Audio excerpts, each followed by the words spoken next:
தாய் வீடு ஏப்ரல் 2023. சாம்பரில் திரண்ட சொற்கள். எழுதியவர் தேவகாந்தன். வாசிப்பவர் ஆனந்தராணி பாலேந்திரா. செங்கருப்பாயிருந்த வானம் கருஞ்சிவப்பாகி இருளாகும் மாயத்தை துவங்குவதை அண்ணாந்து பார்வையில் ஜன்னலூடு கண்டபடியிருந்த சுந்தரத்திற்கு உட்படிகளில் இறங்கி பாதி வழியிலிருந்து சாந்தரூபினி அங்கு என குரல் எடுத்த போதே தெரிந்துவிட்டது. முக்கியமான செய்தியொன்று பாதி தூரம் கடந்து நிலக்கீழ் வீட்டுக்குள் இறங்கிவிட்டதென. கீழ் மேல் வீட்டு குடும்பங்கள் அந்த வகையாக பழக்கத்தின் தத்தம் இடைவெளிகளை வகுத்து கொண்டிருந்தமை விரும்பத்தக்கதாக இருக்கவில்லைத்தான். ஆனால் நன்மை விளைத்தது. வீட்டினுள்ளே அந்தளவு சுமூகம் போதும் என்பதை சில மாதங்களின் முன் கீழ் வீட்டுக்கும் மேல் வீட்டுக்கும் இடையிலான ஊடாட்டத்தில் ஒரு பிரச்சினையிலிருந்து வெடித்தெழுந்த ஒரு பிரச்சினை மூலம் சுந்தரம் புரிந்து கொண்டிருந்தார். ஒரு நாள் காலையில் அவர் ஏதோ தேவை கருதி வெளியே சென்றிருந்த வேளை ஆன்டி என அழைத்தபடி வெகு சுயாதீனமாக சாந்தரூபிணி கீழே வந்திருந்தாள். பதில் இல்லாததில் படியேற முடியாத ஆன்டி வேறெங்கே வாஷ்ரூம் தவிர போகப் போகிறார் என உடனடியாக திரும்பி விடாமல் காத்திருக்க கருதி கூடத்துள் அமர்ந்தாள். வெளியே வந்து சாந்தரூபிணியை கூடத்துள் அமர்ந்திருக்க கண்ட மலர் திடுக்கிட்டு போனார். திடீரென ஒருவரை அவ்வாறு எதிர்ப்படும் எவருக்கும் ஒரு திடுக்காட்டம் ஏற்படுமாயினும் மலர் கொண்டதோ அவ்வாறு கொண்டிருக்க வேண்டியதாய் இல்லாதிருந்தது. அது சுமூகமாயிருந்திருக்க வேண்டிய உரையாடலை முதலில் வீட்டு வாடகைதாரரிடத்திலும் பின்னர் வீட்டு உரிமையாளரிடத்திலும் உடைத்து போட்டது. என்ன வேணும்? இந்த மாசம் வாடகை காசு தந்துட்டன் தானே என்றார் மலர். அவரின் பார்வையிலேயே தனது திடும் பிரவேசத்தின் அவரது விருப்பமின்மையை தெரிந்ததோடு தனது செயற்பாட்டையும் வீட்டு சொந்தக்காரர் என்ற எண்ணத்தின் அத்துமீறலாய் உணரத் துவங்கியிருந்த சாந்தரூபிணி நிலைமையை சமாளிக்க முயன்றாள். அதுக்காண்டி இல்லை ஆன்டி, நான் சும்மாதான் வந்த நான். நீங்களும் தனியா இருப்பியல், கொஞ்ச நேரம் வேண்டான்னு ஒரு பேச்சு துணியா இருக்குமே என்று நான் கேட்டேன். நானோ சிதறிப்போனாள் சாந்தரூபிணி. பின் ஒருவாறு தன் சிதறல்களை ஒன்று கூட்டி, இல்லை மன்னிச்சிடுங்கோ என்று நாக்குளறிவிட்டு 4 தாவலில் படிகளை கடந்து மேலே சென்றாள். ஹேண்டியா மேண்டி என்னண்டு இந்த முறை வந்ததென்று எனக்கண்டா விளங்கில்லை என மலர் வெடித்துதிர்த்த வார்த்தைகள் படிகளை தாண்டி சாந்தரூபிணியை அடைந்து அவரது வெடிப்பின் முதன்மை காரணத்தை புலப்படுத்த தாமதமாகிவிட்டிருந்தன. அதற்கு முன்னரே அவள் கதவினை சாத்திவிட்டிருந்தாள். காலம் அந்த மனப்பாதிப்பை ஓரளவேன மாற்றியதில் தேவைகள் கருதி அவ்வாறான பாதி அணுகுகைகள் நடைமுறைப்பட்டிருந்தன. அதை நினைத்து கொண்டே வாரன் என்றபடி கூடத்திலிருந்து சுந்தரம் படிக்கட்டை அணுகி மேலே நோக்க சாந்தரூபிணி அங்கே நின்றிருந்தாள். மயில் வாகனம் என்று யாரோ உங்களோட சொந்தக்காரராம், மொன்றியல்ல இருந்து உங்களை பார்க்க மத்தியானம் போல இங்க வந்தவர். நீங்கள் இல்லை என்று சொன்னோம். டெலிஃபோன் நம்பர் தந்துட்டு போயிருக்கிறார், கூப்பிடட்டாம் என நின்றவாறே தொலைபேசி எண் எழுதிய துண்டை நீட்டினாள். பாதிப்படிகள் ஏறி சுந்தரம் அதை வாங்கினார். அவள் திரும்பி மேத்தளம் அடைவதற்குள், கேளுங்கோ, எங்கட நம்பர் ஏதாவது கொடுத்ததோ உண்டு என கீழே அறையிலிருந்து மலர் கத்தியது கேட்டது. எந்த நம்பரும் ஒருத்தருக்கும் கொடுக்கப்படாதென்று முந்தியே சொல்லி வச்சிருக்கிறேன். இல்லை என்ற சாந்தரூபிணியின் பதிலை கொண்டு வந்து மலரிடம் தெரிவித்துவிட்டு திரும்ப, போன் எடுக்க போறியோ உந்த ஆளுக்கு என வெடித்தது மலரின் கேள்வி. எனக்கு என்ன வில்லங்கம் என நிதானமாய் சொன்னார் சுந்தரம். அவர் உங்களோட சொந்தக்காரர், விரும்பினா எடுங்கோ இல்லாட்டி விடுங்கோ, ஃபோன் நம்பர் இதில் இருக்கு என துண்டை சின்ன மேசை மேல் எட்டி போட்டுவிட்டு படியேறி பின்முற்றம் வந்தார். வெள்ளி பூக்காத வானமாயினும் நிலாக்கேறு மரங்கள் அடர்ந்திராத திசையில் ஒரு வீட்டின் கூரை மேல் நின்று ஒளி சிந்தியது. சுந்தரம் அங்கிருந்த சலாகை வாங்கில் அமர்ந்தார். மயில் வாகனத்தின் பிரச்சினை அந்தளவில் முடிந்துவிடவில்லை. இன்னும் தொடரவிருக்கிறது என்பது அவருக்கு தெரிந்திருந்தது. அப்போது நடந்தது அதன் துவக்கம் மட்டுமே. மயில் வாகனத்தை சின்ன வயதிலிருந்தே தெரிந்தவர். தேவையான போது பேசிக்கொண்ட சந்தர்ப்பங்களும் இருந்திருந்தன. ஆனாலும் நாடி வந்த பின்னால் சில சம்பவங்களின் ஞாபகங்களின் போது வேறு பேர்களுடன் சேர்த்து நினைக்க நேர்ந்திருக்கிறதே தவிர அவர் குடும்ப நிலை என்ன, அவர் எந்த நாட்டில் வசிக்கிறார் என்ற விவரங்கள் ஏதும் சுந்தரத்துக்கு தெரிந்திருக்கவில்லை. தெரிகின்ற ஆர்வமும் எழுந்ததில்லை. மயில் வாகனத்தின் தமக்கை புவனேஸ்வரியோடிருந்த தொடர்பளவு கூட அவருடன் சுந்தரம் கொண்டிருந்ததில்லை. புவனேஸ்வரியிடத்தில் இருந்த பழக்கத்தின் இதய சுத்தம் மயில் வாகனத்திடத்தில் இருந்திருக்கவில்லை என்பதை அவர் அறிந்தே இருந்தார். இந்த நிலையில் எவ்வளவோ காலத்தின் பின் தொலைபேசி எண் கிடைத்திருக்கிறது. உறவு முறையை ஒதுக்கிக் கொண்டாலும் ஒரே நாட்டில் இருந்து கொண்டு ஒரே ஊரவரும் அயலவருமான ஒருவருடன் ஓர் உரையாடலை நடத்துவதில் சுந்தரத்துக்கு தடையில்லை. ஆனால் நெருங்கிய சொந்தக்காரியாயிருந்தும் திருமண பேச்சு காலத்தில் தன்னை மறுதலித்த காரணம் கொண்டு ஒரு கோபம் இன்னுமே இருப்பது சாத்தியமென்றாலும் அது அத்தனை காட்டமாக மலரிடத்தில் வெளிப்பட்டிருக்க வேண்டியதில்லை என்பதே சுந்தரத்தின் அபிப்பிராயமாக இருந்தது. அதனால் மலரின் பிரதிபலிப்பு அவருக்கு ஆச்சரியம் செய்தது. இன்னும் பல விஷயங்களை பூடகமாய் சுற்றி படரும்படியான கூறுகளை கொண்டு அது இருந்ததாயும் அவரை நினைக்க வைத்தது. மலரின் சுயம் மறந்த புலம்பல்களில் மயில் வாகனத்தின் பெயர் ஓரிரு முறை குறிப்பிடப்பட்டமையை அவதானித்திருந்தாலும் அவற்றை பொருளற்ற பிதற்றலாய் சுந்தரம் உதாசீனப்படுத்தியிருந்தார். ஆனால் மயில் வாகனத்தின் மேலான அன்றைய வெடிப்பு அவரை ஏதேதோ நினைக்க வைத்தது.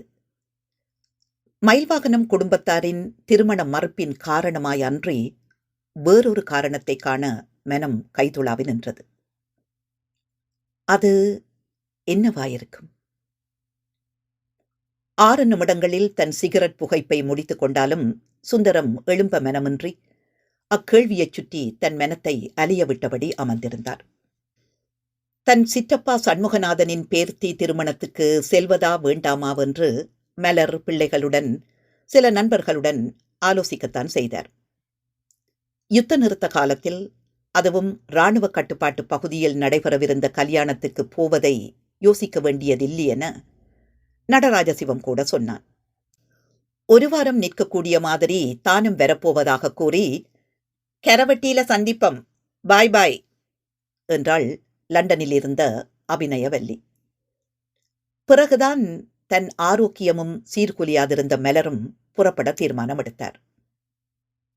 ஆனால் கல்யாணம் முடிந்து சந்திக்க திட்டமிட்டிருந்த உறவினர் நண்பர்களை சந்தித்து அபிநயவல்லி லண்டன் போன பின்னாலும் 1 மாதம் நின்று வர மலர் திட்டமிட்டிருக்கையில் திடீரென யுத்த நிலைமைகள் கிழக்கில் மாறின.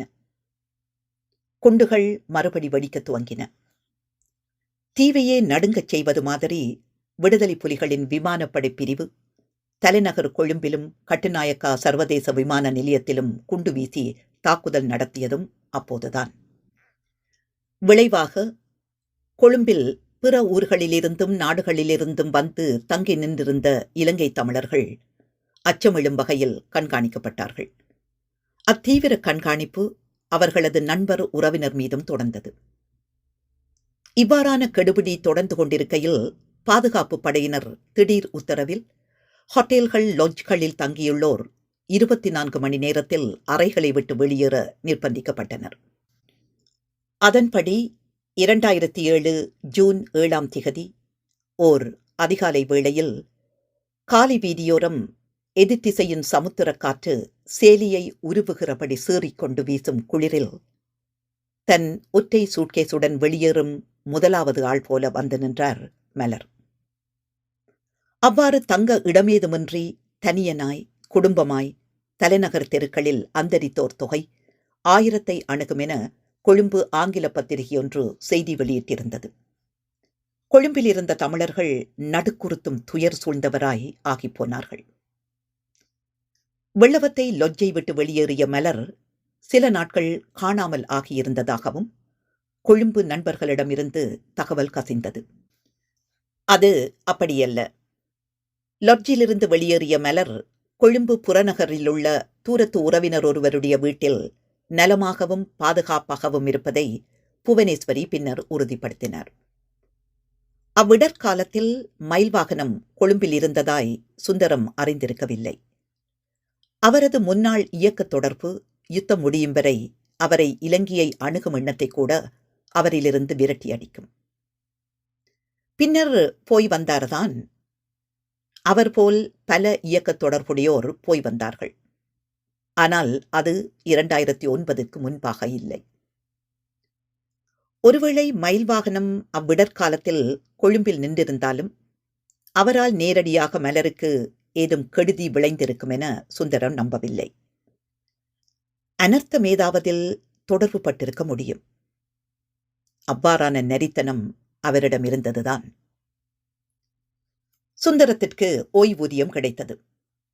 அவருக்கான ஸ்பான்சர் விண்ணப்பத்தின் முடிவுக்காக அவர் வடமராட்சியில் காத்திருந்த வேளையில் புவனேஸ்வரி மூலமாகவும் அவருடைய நண்பர்கள் மூலமாகவும் அவர்போல் இங்கிலாந்தில் உள்ள மனைவியின் ஸ்பான்சர் விண்ணப்பத்தின் முடிவுக்காக காத்திருந்த ஆசிரிய நண்பர் சிவநாயகம் மூலமும் அவர் பலவும் அறிந்து கொண்டுதான் இருந்தார். பல இன்னல்களின் வடிவங்களை பயண நேரங்களில் அவரே நேரில் கண்டுமிருந்தார். அவையெல்லாம் மலர் கொழும்பில் தங்கியிருந்த அந்த காலகட்டத்தில் தாண்டி இருக்கக்கூடிய அல்லது அடைந்திருக்கக்கூடிய இன்னல்களின் பாரதூரத்தனத்தினை அவருக்கு போதுமான அளவுக்கு பயமுறுத்தும்படியே தெரிவித்திருந்தன. மலர் கடந்திருக்கக்கூடிய துன்பங்களை எண்ணி எண்ணியே சுந்தரம் தூக்கமிழந்து நெஞ்சு வேகினார். மேலும் மலர் கொழும்பில் இருந்த காலத்தில் அவர்களுக்கிடையில் நிகழ்ந்த 2-3 உரையாடல்களில் வழக்கமாக தென்படும் அவரது இருமாப்பின் மெல்லிய ரேகையினை சுந்தரத்தால் காணக்கூடவில்லை. மிக ஆரோக்கியமாகவும் அந்நியோன்யமாகவும் சிரிக்கச் சிரிக்க அமைந்த அவ்வுரையாடல்களால் வெகுகாலம் மனத்துள் அடங்கி கிடந்த காதல் பொறியும் அவர் ஊதப்பட்டு போனார். ஆனால் இலங்கையிலிருந்து வந்திறங்கிய அன்றைய இரவில் தூக்கத்திலே மலர் கத்திய விதமும் விடிந்ததும் தனக்கு தனியறை வேணுமென நடராஜ சிவத்துக்கு போன் பண்ணியதும் சுந்தரத்தை பழையபடி சஞ்சலத்திற்கும் மன உடைவுக்கும் சலிப்புக்கும் ஆளாக்கிவிட்டன. அவர் யோசிக்க நிர்பந்திக்கப்பட்டார். நீண்ட காலம் கைவிட்டிருந்த புகைப்பழக்கம் அப்போதுதான் துன்பங்களின் சரணாலயமாக அவருள் மீள்பிரவேசம் செய்தது. அவர் காது கொடுக்க துவங்கினார். தான் இயல்பில்லாததென கருதிய மலரது முணுமுணுப்புகளும் சுய சம்பாஷணைகளும் உள்ளோடிய அல்லது வெளிப்படையான உண்மையின் கூறுகளை கொண்டிருக்கின்றனவா என கண்டடையும் ஓர் உளவில் தன்னை புகுத்தினார். இரவுகளில் அவள் தன் கதையை சொன்னாளென்று இல்லை, அலறிய குரலில் அரங்கேற்றினாள். சில கதைகளின் சப்த ரூபம் உக்கிரமாயிருந்தது. சில அச்சத்தை விளைத்தன. இன்னும் சில நியாயக் கேட்புகளாக இருந்தன. சில வெறும் சத்தங்களாய் சீணித்தன. வெளிப்பாடொன்றும் சுகமான அனுபவமாயிருக்கவில்லை. அதில் மலர்படும் துடிப்பில் தன் நோக்கத்தையே பல சமயங்களில் அவர் கை நழுவி போகவிட்டார். பிரஜையோடு மனங்கள் விலகி உடல்களும் விலகியாயிற்று. அவருக்கு உடம்பில் உணர்ச்சி வெறி பேரிடவில்லை, மனத்தில் அது பேரிட்டது. மலரின் மனோரீதியான சித்திரவதையின் காரணம், அதன் தொடக்க புள்ளி அவருக்கு தெரிந்தாக வேண்டும். அதற்கு மலரின் சுயம் மறந்த இரவு பிதற்றல்கள் திதை காட்டியாக முடியும். அவர் தன் உளவில் காத்திருக்கிறார். உடல்நிலை கருதி மேலும் குளிரத் துவங்கும் அவ்விரவினை தப்ப எழுந்து உள்ளே நடந்தார். காலத்தின் சிறு துகள் மிக பிரமாண்டம் காட்டி வினாடிகளாய் உதிர்ந்து கொண்டிருந்தது.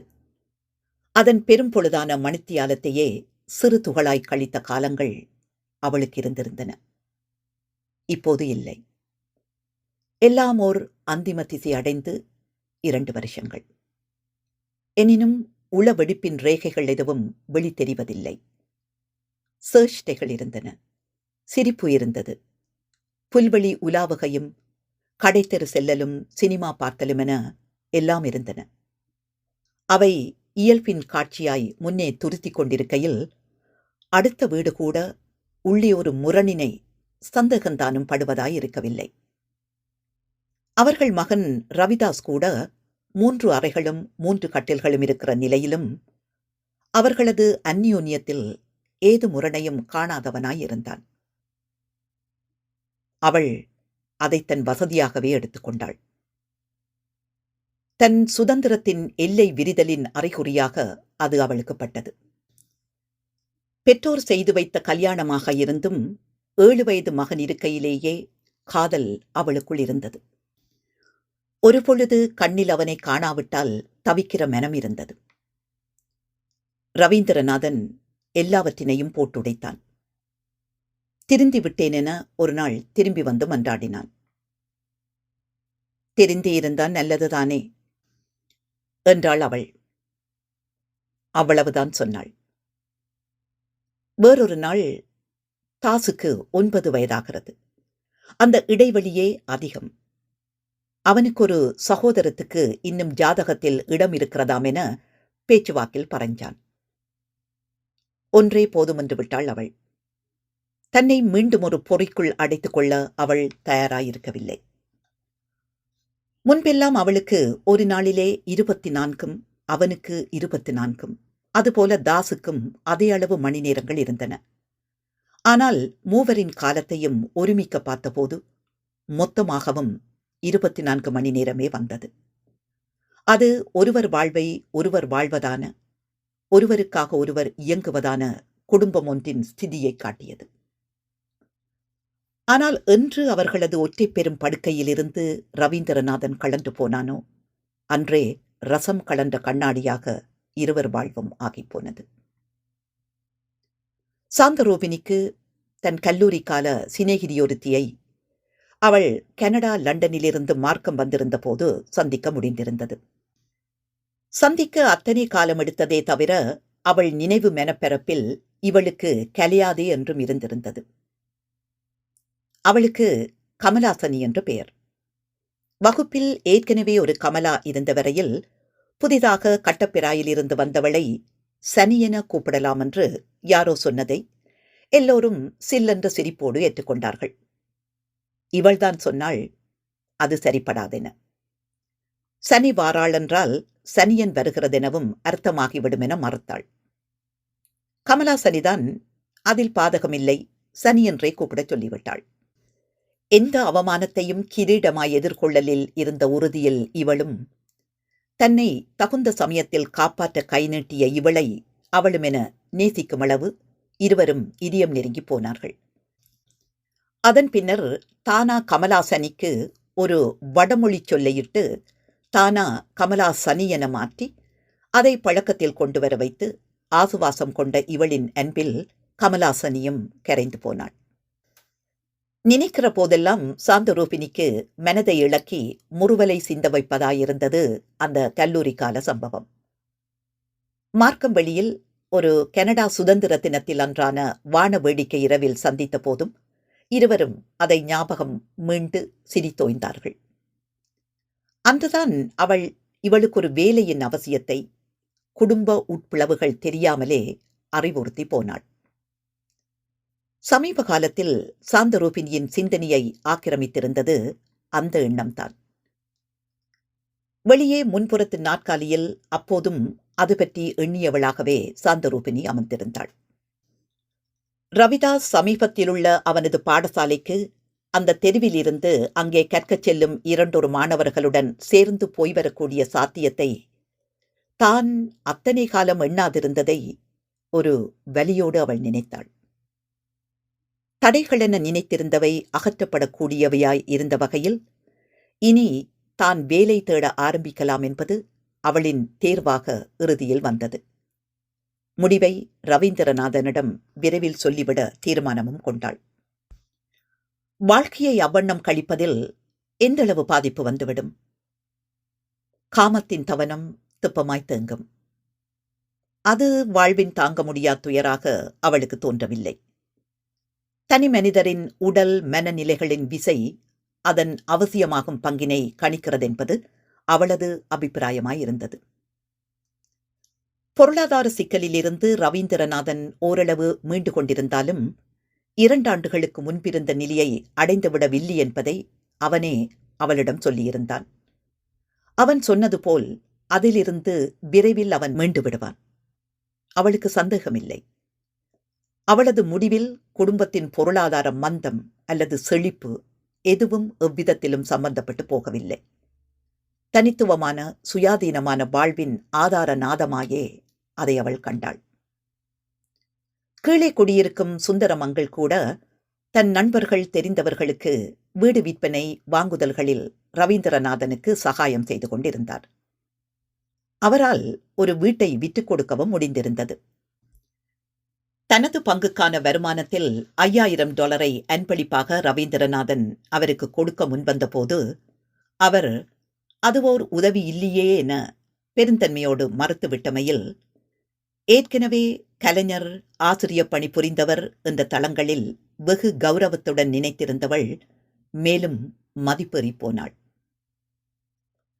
அன்றொரு நாள் மயில் வாகனம் மொன்ட்ரியாலிலிருந்து அவர்களை காண வந்த விவரம் தெரிவிக்க பாதி தூரம் படிக்கட்டு தாண்டி வந்து இடையில் நின்று அங்கிள் என கூப்பிட்டதும் அவர் கீழே வந்தபோது தொலைபேசி எண் எழுதிய துண்டை தான் நகராமல் நின்று நீட்ட அவரே மூசி மூசி மேலே ஏறி வந்து வாங்கியதை எண்ணினாள். அது அவளை வருத்தத்தான் செய்தது. அவரையும் அது வருத்த நிச்சயம் செய்திருக்கும்.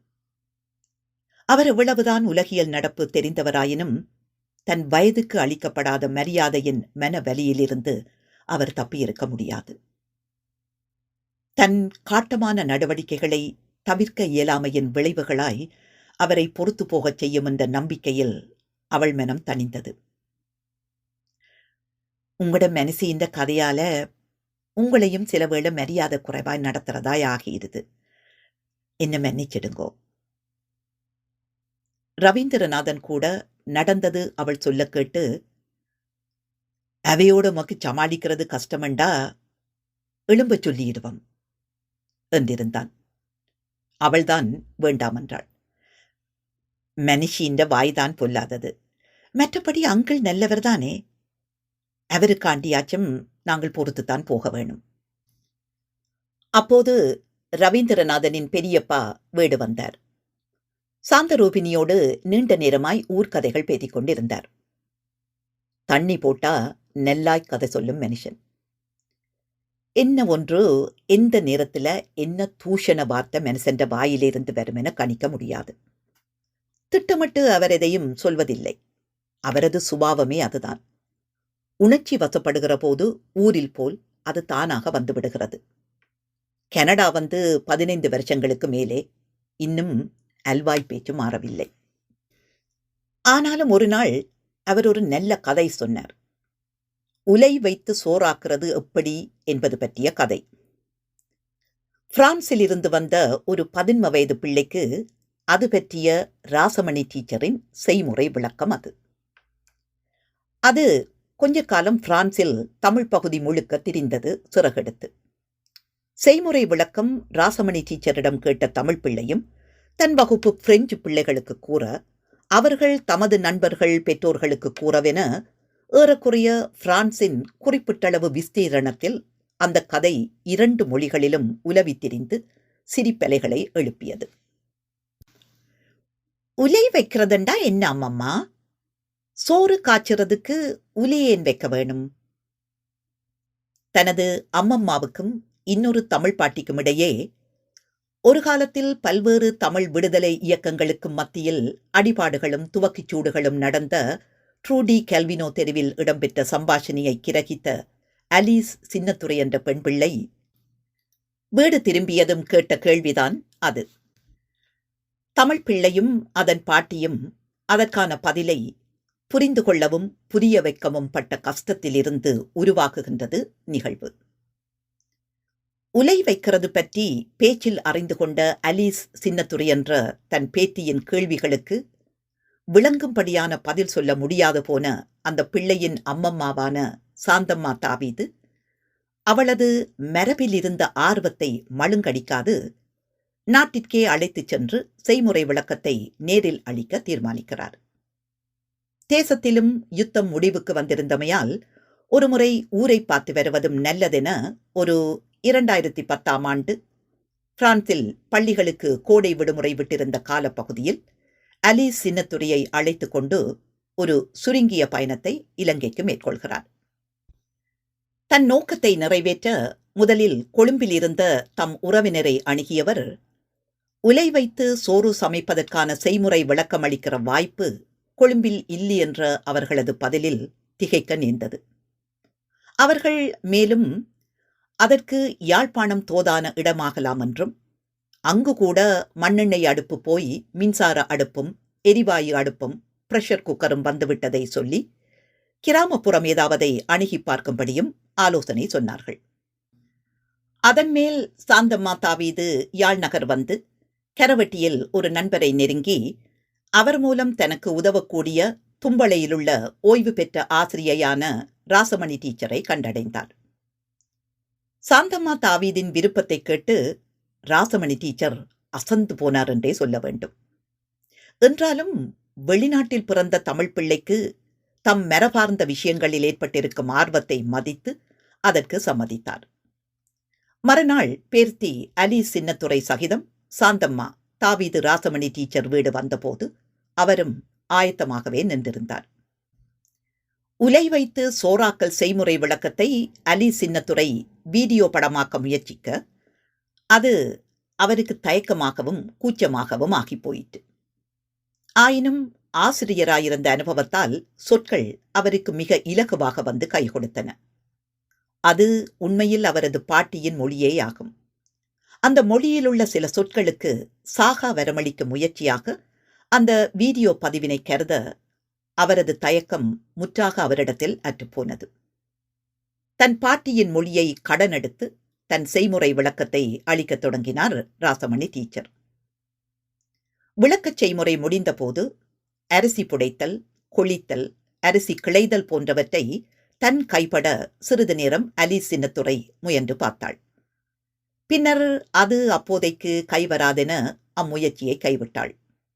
மற்ற விஷயங்கள் சுலபமானதாகியால் தான் பிரான்ஸ் போன பின் அங்கே செய்து பார்த்துக் கொள்வதாக கூறினாள். நாடு திரும்பியதும் உடனடியாக உலை வைத்து சோறு ஆக்குவது பற்றிய செய்முறை விளக்கத்தை நோட்டுக்கோப்பியில் முதலில் பிரெஞ்சு மொழியிலும் பின் அம்மம்மாவின் உதவியோடு தமிழிலுமாய் எழுதி முடித்தாள் அலீஸ் சின்னத்துரை. உலை வைத்து சோறு ஆக்குவதற்கு தேவையான மண் இயத்துக்களாகிய பானை, உலை மூடி, அரிக்கன் சட்டிகளையும் மற்றும் அகப்பையையும் கழுவி அட்டாளையில் நன்றாக காய வைக்க வேண்டும். பானையை எடுத்து தேவையான அளவு தண்ணீரை வார்த்து மூட்டிய அடுப்பிலே வைத்தலே உலை வைத்தல் எனப்படும். உலை வைத்தல் என்பதற்கு பேச்சு வழக்கில் ஒரு நல்ல காரியத்தை கெடுக்கின்ற முயற்சி என்றொரு பொருளும் உண்டு. இது இவ்வாறிருக்க அடுத்த காரியமாக தேவையான அளவு அரிசியை எடுத்து முதலில் அதை சுளகிலே போட்டு புடைத்து தூசு தும்புகளை அகற்ற வேண்டும். பின் அரிசியிலுள்ள குறுநலை கொளித்தெடுக்க வேண்டும். அவ்வாறு கொளித்தெடுத்ததை வேறு தேவைகளுக்காக பத்திரப்படுத்தியும் வைக்கலாம். பலர் கோழிகளுக்கான தீவனமாக குறுநல் அரிசியை பாவிப்பார்கள். புடைத்தல், கொளித்தல் காரியங்களை சுளகில் செய்து காட்டுகிறார் ராசமணி டீச்சர். அதன் பின்னர் அரிசியை நன்கு சிலாவிய அரிக்கன் சட்டியில் நீரெடுத்து நன்றாக கழுவ வேண்டும். அரிக்கன் சட்டி எனப்படுவது அரிசியில் இருக்கக்கூடிய மிகச்சிறு கற்களையும் அரித்தெடுக்கும் சட்டி வடிவிலுள்ள மட்பாண்டமாகும். அரித்தெடுக்கும் சட்டியானதால் அரிக்கன் சட்டி. கழுவிய அரிசியில் மேலும் நீர் விட்டு கல்லை களைந்து அரிசியை எடுத்து நீர் கொதித்துள்ள உலையில் போட வேண்டும். கல்லை களைவதை கிளைவதென பேச்சு வழக்கில் சொல்வார்கள். கற்குறுணிகள் இருந்தால் சட்டியின் அடியில் மீண்டு வரும். கிளைதல் எப்படி என செய்து காட்டுகிறார் ராசமணி டீச்சர். உலையில் அரிசியை போட்டதும் உலை மூடியினால் மூடிவிட வேண்டும். அரிசி பதமாக அவிந்து விட்டதை நீரும் ஆவியும் உலை மூடியை மிதத்தி சீறிக்கொண்டு வெளிவருவதிலிருந்தும் ஓரளவு அறிந்து கொள்ளலாம். அகப்பையினால் ஒரு சோற்றினை எடுத்து நசித்து பார்ப்பதன் மூலமும் அரிசி பதத்துக்கு அவிந்து விட்டதா இல்லையா என்பதை அறிய முடியும். ஒரு பானை சோற்றுக்கு ஒரு சோறு பதம் என ஒரு பழமொழி அங்கே நிலவுகிறது. சில பேர் சோற்றுக்கு உப்பு போடுவார்கள். அவரவர் விருப்பத்தின்படி செய்யும் காரியம் அது. அடுத்து முக்கியமான காரியம் கஞ்சி வடித்தல் ஆகும். மிகவும் அவதானமாக செய்ய வேண்டிய காரியம் இது. கஞ்சியை உலையிலிருந்து வடித்தெடுப்பதற்கான பாத்திரத்தை முதலில் அடுப்பின் முன்னால் வைத்துவிட வேண்டும். பின் உலை மூடியினால் பானையின் வாயை கஞ்சி வடிவதற்கான சிறு இடைவெளியை வைத்துக்கொண்டு அழுத்தமாய் பிடித்தபடி பானையை மெதுவாக முன்னோக்கி சரிக்க வேண்டும். கஞ்சி முற்றாக வடிந்து விட்டமை தெரிந்ததும் பானையை நிமிர்த்தி சிறிது நேரம் மெல்லிய தணல் அடுப்பில் உலர்வதற்காக என்பது எழுத்து மொழி இருக்க விடுதல் நல்லது. பானையில் இப்போது சோறு அடைந்திருக்குமாதலால் பானையை உலுப்பிவிட வேண்டும். அதனால் சோற்று மணிகள் நன்கு பிரிந்து தனித்தனி சோறாக வரும். உலை வைத்து சோறு சமைக்கும் இச்சேற்பாடு பெரும்பாலும் இலங்கையில் மறைந்துவிட்டது. ஆனாலும் அபூர்வமாய் சில இடங்களில் பயில்வில் இருக்கின்றது. அதனால் அச்சேற்பாட்டை விளக்குவதற்கான சொற்களும் இன்னும் வாழ்ந்தபடி இருக்கின்றன. இவ்வண்ணம் சோறாக்கும் மரபார்ந்த விதத்தை இனிமேலும் காப்பாற்றிவிட முடியும் என நான் நம்பவில்லை. ரைஸ் குக்கர் பெருமளவில் பாவனைக்கு வந்துவிட்டது. இந்திய தயாரிப்பு குக்கர்கள் அதிகமாய் விற்பனையாகின்றன. மேலும் அந்த கொளித்தல், புடைத்தல், சிலாவுதல், உணர்த்துதல், கிளைதல் போன்ற அகராதியில் இடம்பெறக்கூடிய தமிழ்ச் சொற்களை காப்பாற்றுவதற்கு இந்த வீடியோ பதிவு உதவலாம். ஒரு நாள் அலி சின்னத்துரை மேசையில் நோட்டுக்கோப்பியை திறந்தபடி வைத்துவிட்டு தூங்கப் போயிருக்கையில் அங்கே வந்த சாந்தம்மா தாவீது அவள் தன்னை கேட்டு கேட்டு தமிழில் எழுதியதை முழுவதுமாக வாசித்து பார்த்தார். அதனால் மெய் மெனம் யாவும் ஒருங்கே சிலித்து போனார். அலி சின்னத்துரையினது தமிழ் மொழிக்கு முக்கியமான இளம் தொண்டென குதூகலப்பட்டார். தான் தாயாயிருந்து வளர்த்த தாயத்தின்னியென தன் பேர்த்தியின் வளர்த்திசை வளப்பம் அவருக்கு தெரிந்தது. மறுபக்கத்தில் பிரெஞ்சில் எழுதியிருந்த எழுத்தையும் வாசித்து புரிய முனைந்தார். நான் அச்செய்முறை வழிகாட்டலின்படி முயன்ற போதெல்லாம் இன்று வரை சோற்றை பதமாக வடித்தெடுத்ததில்லை. ஒருமுறை கஞ்சி வடிக்கையில் சுடுகஞ்சி கையில் ஊற்றுண்டு போனது. பானையும் விழுந்து உடைந்து போனது. இங்கே தமிழ் கடைகளில் பானை கிடைக்கலாம். கிடைக்காவிட்டால் இலங்கையிலிருந்துதான் எடுப்பித்தாக வேண்டும். அதையும் அவசரமாக செய்ய வேண்டியுள்ளது. அம்மம்மா அதற்கு என்ன சொல்வாரோ தெரியாது. தகுந்த வேளைக்காக காத்திருக்கிறேன். முயற்சியையும் மீறி சாந்தம்மா தாவீதிடத்தில் சிரிப்பெழுந்தது. அதுதான், அந்த சிரிப்புத்தான் கதையிலிருந்த பிரதானமான அம்சமாகி கதையையே பிரான்ஸ் முழுக்க, உலகம் முழுக்க காவிக்கொண்டு போயிருக்குமோ? அலி சின்னத்துரை கண் விழித்து, என்ன அம்மம்மா என்றாள்.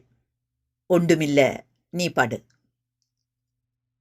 ரவீந்திரநாதன் வீடு திரும்ப நேரமாகும் என தெரிந்து பெரியப்பா கிளம்ப அந்த கதையையும் சொற்களினூடே பின்னப்பட்ட அதன் நகைச்சுவை ஊற்றையும் மீண்டும் மீண்டும் நினைவு கொண்டு உள்ளே நகைத்தாள் சாந்தரூபிணி. பின்கூடத்துள் சென்று கதவை சாத்தினாள். செய்ய எதுவும் இருக்கவில்லை. மேலே போய் அறையில் தாஸ் என்ன செய்கிறான் என எட்டி பார்த்துவிட்டு கீழே வந்து சோஃபாவில் அமர்ந்ததும் சுந்தரத்தின் நினைவு மறுபடி வந்தது. கூட அன்று சுந்தரத்தையும் அவரது மனைவியையும் தேடி மொன்ட்ரியாலிலிருந்து வந்த மயில் வாகனம் என்ற மனிதரையும். ஏனோ அந்த மனிதரின் பார்வையும் பேச்சும் அவளுக்கு பிடித்திருக்கவில்லை. அந்த மனிதரின் வெளிச்சிரிப்புக்குள்ளே கங்குகள் பறப்பதை அவள் கண்டிருந்தாள். அவர்களுக்கிடையே இருந்த உறவை அல்லது பகையை பெரியப்பாவை கேட்டு அறிந்து கொள்ள ஏனோ உள்ளத்துள் அவசியமான காரியம் போன்ற அவசம் அவளுக்கு பிறந்தது. தொடரும். நன்றி.